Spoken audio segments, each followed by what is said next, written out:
Assalamualaikum guys, dan selamat datang di episode lain dari Smile to Jannah. Sebagai bagian dari visi 2030 Arab Saudi untuk mengurangi ketergantungannya pada BBM, Saudi mengembangkan sektor seni dan hiburan. Dan salah satu cara mereka melakukannya adalah dengan mengimpor penyanyi dari barat.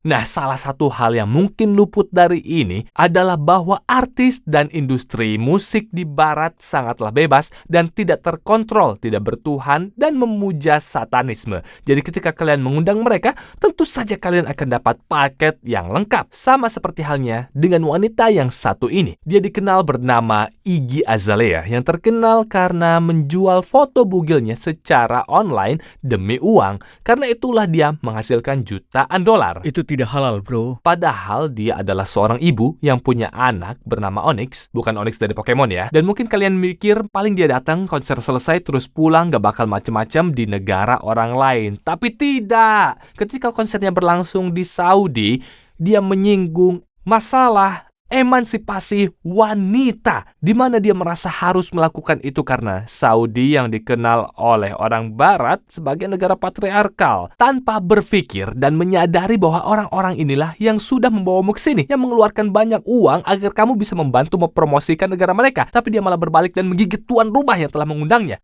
Jadi bukannya promosi yang dilakukan malah berdampak sebaliknya. Dan dana yang telah dikeluarkan malah berdampak pada komentar Iggy di media yang menjelek-jelekan negara yang mengundangnya dan bilang konserku dipotong karena entah celanaku robek atau mereka memang gak kuat menghadapi pesan emansipasi wanitaku. Saya pikir dia tidak mendapatkan memo itu karena segera setelah dia memposting ini di Twitter, dia kemudian menghapusnya. Tapi itu cukup untuk berita membacanya dan mengambil postingannya dan menyebarkannya di mana-mana. Seperti yang kukatakan, dia memakai pakaian yang begitu ketat sehingga pakaian itu robek di panggung dan dia harus menunggu sampai orang datang dan memberinya pakaian yang baru, pakaian bagian bawah baru. Dan inilah saat dia lebih mempromosikan pemberdayaan perempuan, liberalisme, apapun kalian mau menyebutnya dengan masalah itu, dengan lirik-lirik seperti ini.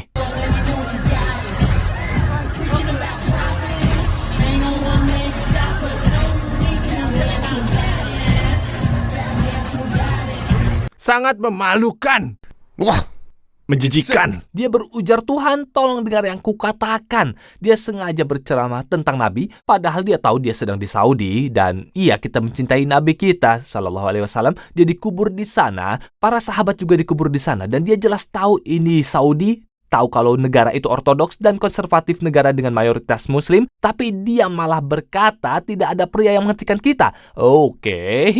Dan tunduklah kepada sang dewi, yaitu dia yang sedang duduk di atas panggung dengan kaki terbuka mengangkang. Masa dewi butuh website buat menjual foto bugilnya? Dan masa seorang dewi nge-tweet lalu dia hapus lagi karena takut akunnya diblokir? Dan tanpa mengurangi rasa hormat, saya juga tidak tahu apa yang dia coba sampaikan pada wanita. Kalau kesetaraan diraihnya hanya karena berbaju ketat, menjual foto bugil, dan punya anak di luar nikah bernama Onyx, juga menyebarkan pandangan ateis ke negara yang membayarmu untuk pergi ke sana, padahal dia tahu persis konteks budaya dan reputasi negara itu. Dan dengan segala hormat, duduk saja. Untuk mengakhiri video ini teman-teman, beberapa analis mengatakan saat melihat negara kita sebagai negara muslim, kesalahan terbesar kita adalah turut mengimpor sistem pendidikan barat karena pelajarannya termasuk nilai dan pandangan sekuler dan liberal yang sekarang mengakibatkan disonansi kognitif yang menyebabkan kontradiksi yang terjadi di negara kita ini. Jadi di satu sisi pendidikan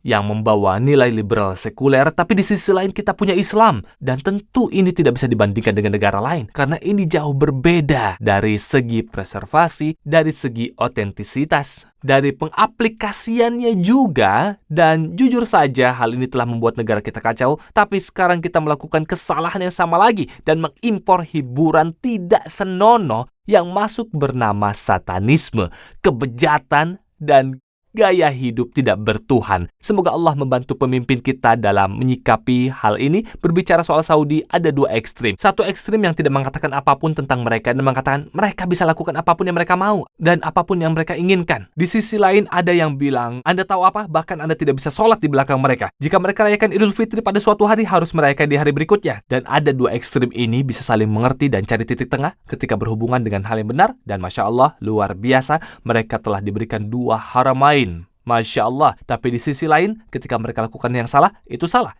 Itu merusak umat karena melihat ke negara itu karena signifikansi yang dimilikinya dalam Islam. Saya tidak mengatakan bahwa kita menilai Islam berdasarkan beberapa individu saja, karena tentu individu bisa berubah. Islam tidak sama sekali mengubah keyakinan dasar dan juga sejarahnya. Mari kita akhiri sampai di sini guys, sampai jumpa lain waktu.